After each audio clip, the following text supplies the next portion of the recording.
Good morning.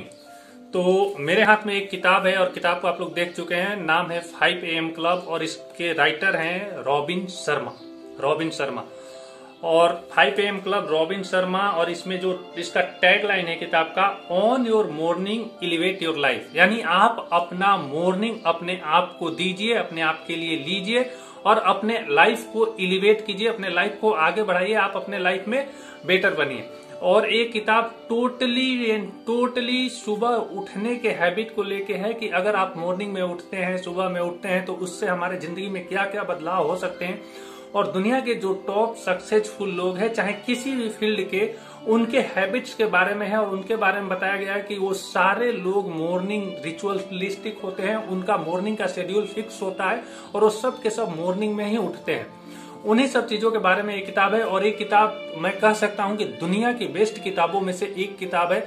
अगर आपको अपने मॉर्निंग हैबिट सुधारना है, सुबह की आदतों को सुधारना है, तो इस किताब को पढ़िए, ऑटोमेटिक सुधर जाएगी।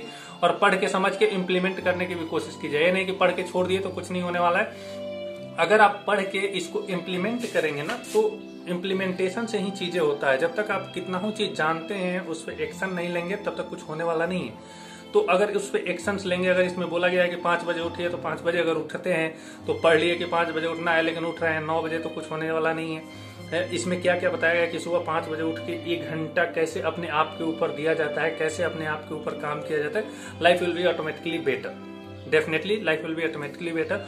और दुनिया के किसी भी सक्सेसफुल इंसान को आप लोग उठा के देख लीजिए, वो सारे लोग अर्ली राइजर होते हैं। और अर्ली राइजिंग के बावजूद वो कुछ ऐसे काम करते हैं जो बाकी लोग नहीं करते। उनके आदतें, हैबिट्स कॉमन होती है कि वो सुबह उठ के जैसे एक्सरसाइज करेंगे, योगा करेंगे, मेडिटेशन करेंगे, जिम करेंगे, वो क्या खाएंगे, क्या नहीं खाएंगे, ये सारी चीजें इस किताब के माध्यम से दिखाया गया है कि वो आदतें कैसे डेवलप होती है। और एक बार अगर वो आदत डेवलप हो जाती है ना, तो वो लाइफ टाइम हमारा रिचुअलिस्टिक हो जाता है।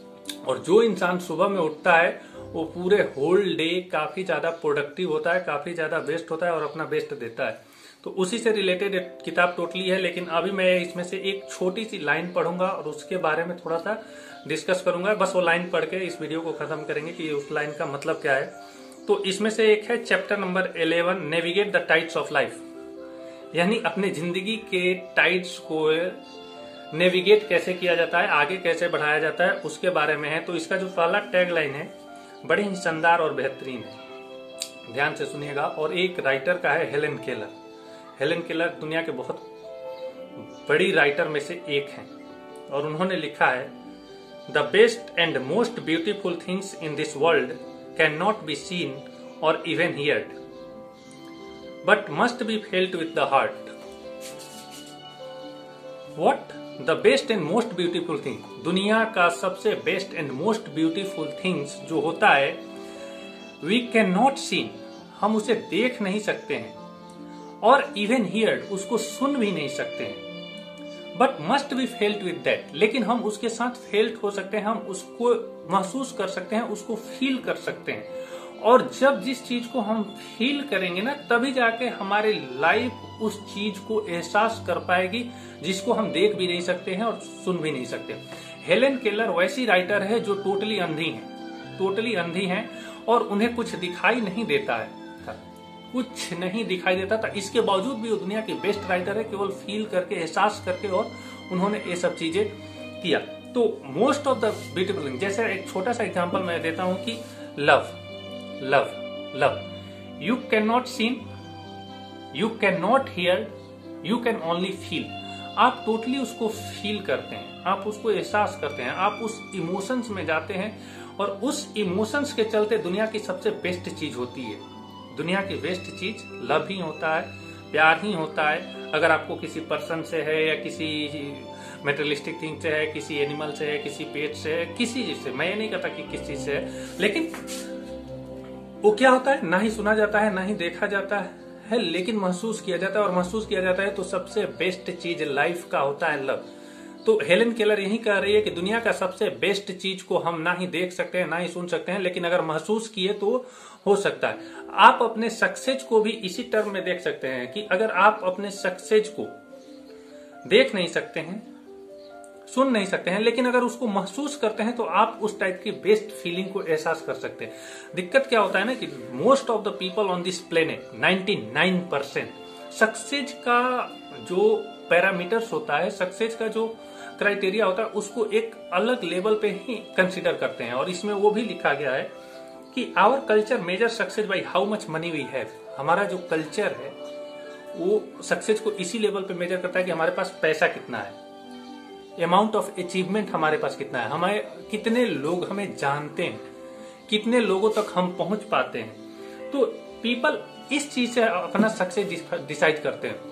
लेकिन सक्सेस इस चीज से नहीं डिसाइड होता है। सक्सेस फाइनली डिसाइड होगा, और ये रिसर्च है और दुनिया का बेस्ट रिसर्च है कि एट द एंड आपके अंदर हैप्पीनेस कितना है, एट द एंड आप कितने फुलफिल्ड है। That's is the simple way to define the success. दूसरा कोई रास्ता नहीं है। आप लाख करोड़ अरबपति खरबपति बन जाए, लेकिन एट द एंड आप हैप्पी नहीं है, कुछ होने वाला नहीं है। आप लाख मटेरियलिस्टिक चीजें, कारें, बिल्डिंग, बंगला खरीद ले, लेकिन अगर आप खुश नहीं है, आप फुलफिल्ड नहीं है, तो nothing is going to happen. और एक खुशी कहां से आएगी? जब आप खुद उसको फील करेंगे, देखने से नहीं। आप बिल्डिंग देख सकते हैं, कारें देख सकते हैं, पैसा देख सकते हैं, लेकिन अगर उसको फील नहीं करेंगे तो कुछ नहीं होने वाला। अगर आप उसको एहसास नहीं करेंगे तो आप खुश नहीं रहेंगे, आप सक्सेस नहीं पाएंगे, चाहे लाख चीजें पाके भी। तो इन्हीं सब चीजों पे एक किताब है, ऐसी है, ऐसे बेस्ट चीजें इस किताब में है कि जैसे लव की मैंने बात किया, ओनली इंसान फील करता है। जैसे what I am feeling I know, what you are feeling you know. तो मैं किस पर्सपेक्ट में उसको फील कर रहा हूं, आप किस पर्सपेक्ट में उसको फील कर रहे हैं, ये अलग अलग मैटर हो सकता है। लेकिन अगर हो सकता है कि मैं जिस पर्सपेक्ट में फील करूं, आप भी उस पर्सपेक्ट में फील करें, तो वो बड़ी शानदार बॉन्डिंग और केमिस्ट्री हो जाएगी, और हम दुनिया के बेस्ट फीलिंग और एहसास में जा सकते हैं। और इसको ना ही देखा जा सकता है, ना ही सुना जा सकता है। Only we can feel, only we can feel, only we can feel. और यहां से डिसाइड होता है लाइफ, यहां से डिसाइड होता है लाइफ। और मैक्सिमम लोग लाइफ कहां से डिसाइड करते हैं? कितना पैसा, कितनी बड़ी बिल्डिंग, कितनी बड़ी गाड़ी, कुछ नहीं होने वाला, नथिंग। एक माइंड के अंडरस्टैंडिंग, जब माइंड का लेवल बढ़ता है ना, माइंड की सोचने की कैपेसिटी बनती है, जब आप अपने आप को मेटेरियलिस्टिक वर्ल्ड से, जो हमारा फिजिकल फैसिलिटी है, लग्जरियस फैसिलिटी है, उस फिजिकल फैसिलिटी और लग्जरियस फैसिलिटी और मेटेरियलिस्टिक वर्ल्ड से जब हम बाहर की दुनिया में जाके सोचते हैं ना, जहां बहुत कम लोग पहुंच पाते हैं, जहां बहुत कम लोग उस चीजों को ग्रैब कर पाते हैं और समझ पाते हैं, तो वो एक लेवल होता है जहां से हम लाइफ के मीनिंग को टोटली समझ पाते हैं, अंडरस्टैंड कर पाते हैं। और वहां पहुंचना आसान नहीं होता है, वहां पहुंचना, क्योंकि जो हमारा ये सिस्टम है ना, ये हमारा सिस्टम ही ऐसे डिजाइन है कि हम इस सब ट्रैप में फंसे हुए, इस जाल में फंसे हुए। हमें लगता है कि हमें आज खाने की जरूरत है, अगर ये खाना अच्छा लगता है, वो मिल गया तो दैट्स एनफ। नो, हमें लगता है कि मुझे बंगले की जरूरत है, अगर मुझे बंगला मिल गया तो आई एम सक्सेस। नो, लेकिन अगर आपको आज मान लीजिए किसी को 1 करोड़ रुपए की जरूरत है और उसको 1 करोड़ मिल गया, उस बंदे को कल फिर 5 करोड़ की जरूरत पड़ेगी, तो आप खुश कहां हुए? किसी को जॉब की जरूरत है, उसको वो जॉब मिल गया, फिर भी वो उस जॉब में अगर खुश नहीं है और उसको अब उसके आगे वाला जॉब चाहिए, आप कहां हैं? किसी को किसी भी चीज की जरूरत है इस टाइप की, तो जब तक आपके एक्सपेक्टेशन बढ़ते रहेंगे तो वो आपको फुलफिलमेंट और हैप्पीनेस नहीं मिलेगी। मैं ये नहीं कहता कि एक्सपेक्टेशन नहीं होना चाहिए, एक्सपेक्टेशन होना चाहिए, लेकिन व्हाट यू हैव उसको आपको फील करना जरूरी है, उसमें खुश रहना जरूरी है, उसमें हैप्पी रहना जरूरी है, उसमें फुलफिल्ड रहना जरूरी है। Then you will be really success. आपके पास कितना मेटेरियलिस्टिक चीजें है, ज्यादा मैटर नहीं करती है। और मैंने पहले ही बोला कि लाइफ का अल्टीमेट गोल होता है हैप्पीनेस ही, चाहे किसी भी इंसान का हो, किसी भी इंसान का हो। एक स्टोरी है, स्टोरी में पहले भी सुनाया हूं कि एक डॉक्टर, एक सर्जन, दुनिया का बेस्ट सर्जन रहा है, और वो 70 साल सर्जरी करता है, 70 साल सर्जरी करता है। 70 साल सर्जरी के बाद उसके हाथ कांपने लगते हैं, और हाथ कांपने की वजह से वो अपना रिटायरमेंट चाहता है। रिटायरमेंट चाहता है तो फेयरवेल पार्टी दी जाती है। फेयरवेल पार्टी में बड़े बड़े लोग आते हैं, लेकिन उसके फेयरवेल पार्टी में वो डॉक्टर अपने हाथ में विस्की उठाए, साइड एक विंडो पे जाके बाहर की दुनिया को देख रहा होता है और बाहर की दुनिया को देख के ये अकेले चुपचाप उदासी से है। एक आदमी उस डॉक्टर के पास जाता है कि सर आपका फेयरवेल है, आपको एक बाहर क्या देख रहे हैं, चलिए एंजॉय करते हैं, आपको क्या हुआ? वो डॉक्टर जवाब देता है कि मुझे जिंदगी में कभी डॉक्टर बनना ही नहीं था, मुझे जिंदगी में कभी डॉक्टर बनना ही नहीं था। मेरी माँ चाहती थी कि मैं डॉक्टर बनूं और मैं डॉक्टर बन गया और मैंने अपने जिंदगी के 70 साल उस काम में लगा दिया जो मैं करना ही नहीं चाहता था। Many people are doing this. तो जब तक अगर उस डॉक्टर को डॉक्टर बनना होता तो जब वो सर्जरी करता है या जब वो अपने काम से निकलता है ना तो उसको एहसास होता, फील होता, और जब वो एहसास होता, फील होता, तब वो सक्सेस होता। हर एक टाइम वो सक्सेस होता है। लेकिन जब वो उसको एहसास नहीं हो रहा है, फील नहीं हो रहा है, सर्जरी उसका प्रोफेशन है, वो कर रहा है, उसके बाद कुछ नहीं, जाके सोच रहा है कि अरे मुझे तो ये करना था, मुझे तो ये करना था। That's not life, that's not life. आपको वही करना है जिस काम में आप बेस्ट हैं और उसको फील कीजिए, उसको महसूस कीजिए।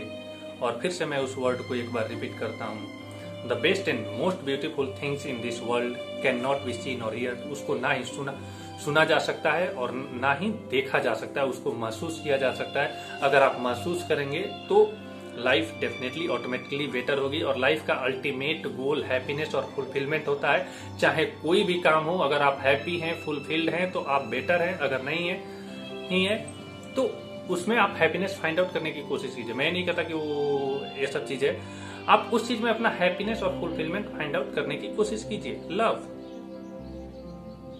If you have a connection with someone, अगर आपके किसी से लगाव है, किसी से जुड़ा है, आप किसी को चाहते हैं, किसी को पसंद करते हैं, किसी से प्यार करते हैं, तो वहां पे आपका आप उसको देखते नहीं है, आप उसको महसूस सुनते नहीं है, आप फील करते हैं। ये नहीं कि हर एक टाइम वो बंदा आपके सामने हो या बंदी आपके सामने हो, वो लड़का आपके सामने हो, वो लड़की आपके सामने हो तो आप उसको देखेंगे तभी जाके, नहीं, आप नहीं देखते हैं तो उससे ज्यादा फीलिंग होता है। Everyone know, I know. तो that's the meaning of the life and we must have to understand this कि लाइफ को कभी भी छोटे पर्सपेक्ट्स में नहीं देखना चाहिए। एक ही लाइफ है, एक ही लाइफ है और इस लाइफ को कभी भी छोटे पर्सपेक्ट्स में नहीं देखना चाहिए। लाइफ को अगर ऊपर लेवल पे जाके ब्रॉड पर्सपेक्ट्स में देखते हैं ना, इसकी मीनिंग को समझने की कोशिश करते हैं, तो वो बड़ी शानदार और बेहतरीन चीज है। और वो तभी होगा जब उससे रिलेटेड चीजें हम सोचेंगे, करेंगे या पढ़ेंगे, तभी हो सकता है। नहीं तो दूसरा कोई तरीका नहीं है। दूसरा कोई तरीका, आप जिस चीज के बारे में जानेंगे नहीं, सीखेंगे नहीं, तो ये पॉसिबल नहीं है। तो वो उस तरीके से लाइफ को हमें देखना चाहिए और लाइफ को जब उस तरीके से देखेंगे तो उसके अकॉर्डिंग हम फील और महसूस करेंगे, फील महसूस करेंगे तो उसके अकॉर्डिंग जिएंगे और उसके अकॉर्डिंग जिएंगे। That is the meaning of our life. Simple, वही हमारे लाइफ की मीनिंग होगी। जैसे कि इस किताब में दिया गया है मटेरियलिस्टिक चीज से हमें अपने आप को जोड़ने की जरूरत नहीं है। अगर मटेरियलिस्टिक चीज से हम अपने आप को जोड़ेंगे तो हमारा लाइफ एक रनिंग डायरेक्शंस में, जैसे हजारों लोग चल रहे हैं, हजारों लाखों लोग चल रहे हैं, ये भीड़ है और इस भीड़ में सब के सब वो ऐसे कर रहा है तो मुझे भी करना है, वो ऐसे कर रहा है तो मुझे भी करना है, वो ऐसे कर रहा है तो मुझे भी करना है। तो इस भीड़ में एक भेड़ चाल की तरह सब उसके पीछे जा रहे हैं। They are not understanding, everyone is going कि पैसे के पीछे भागो, मटेरियलिस्टिक चीज के पीछे भागो, इस चीज के। मैं ये नहीं कहता कि पैसे के पीछे ना भागो, पैसा लाइफ के लिए बहुत जरूरी है, बहुत इंपॉर्टेंट है, लेकिन लाइफ भी उससे ज्यादा कहीं ऊपर की चीज है। आपको पैसा थोड़ा कम मिले, पैसा थोड़ा ज्यादा मिले, लेकिन अगर आप उस चीज को महसूस कर रहे हैं, एहसास कर रहे हैं, दैट इज द लाइफ। अगर आप उस चीज में खुश हैं, that is the life. Like love, किसी से होता है, आप खुश रहते हैं, दैट इज द लाइफ। अगर दो आदमी के बीच में लव है, प्यार है, वहां पैसे का मतलब ही क्या रह जाता है? कुछ नहीं। अगर दो आदमी के बीच कनेक्शन है तो वहां पे देखने का मतलब ही क्या हो जाता है? वहां पे सुनने का मतलब ही क्या हो जाता है? That is the feeling. वो एक फीलिंग है और वो उस फीलिंग से ही चलता है, वो उस इमोशन से ही चलता है। अगर वो फीलिंग और इमोशंस बना रहता है, बना रहेगा तो होगा। और वो फीलिंग इमोशंस इंसान के अंदर बना रहता है। ये नहीं कि एक टाइम पीरियड होता है कि इस टाइम तक बना रहेगा, नहीं रहेगा। हाँ, उसमें अगर कुछ खटपट चीजें हुआ तो उसमें दिक्कत होती है, प्रॉब्लम होती है। अगर आप उसको निगेटिव माइंडसेट के साथ ले गए, अगर आप सामने वाले पर्सन के बारे में निगेटिव सोचना शुरू करें, तो दुनिया के हर एक इंसान में कोई ना कोई निगेटिविटी होती है। आप तो निगेटिविटी पे फोकस करेंगे तो निगेटिविटी ही होगा, पॉजिटिविटी पे फोकस करेंगे तो पॉजिटिविटी। तो आप किसी के निगेटिविटी पे फोकस करने के बजाय उसके पॉजिटिविटी पे फोकस कीजिए। लाइफ अच्छे डायरेक्शन से आप महसूस कर पाएंगे, देख पाएंगे। और जब अच्छे डायरेक्शन से महसूस कर पाएंगे, life will be better.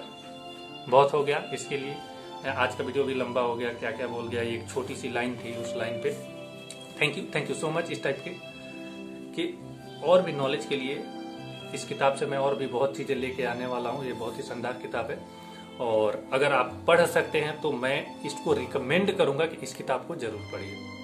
Amazon से ऑर्डर कीजिए, जहां से भी आपको पढ़ना है। इसका पीडीएफ कॉपी मिलेगा नहीं, क्योंकि पीडीएफ कॉपी पे अवेलेबल नहीं है। अच्छी किताब है, अच्छी किताबें पीडीएफ मिलती नहीं है, तो बहुत अच्छी किताब है। और एक किताब से अगर आपकी जिंदगी बदल जाने वाली है तो क्या जाता है, पढ़ लीजिए। Thank you so much.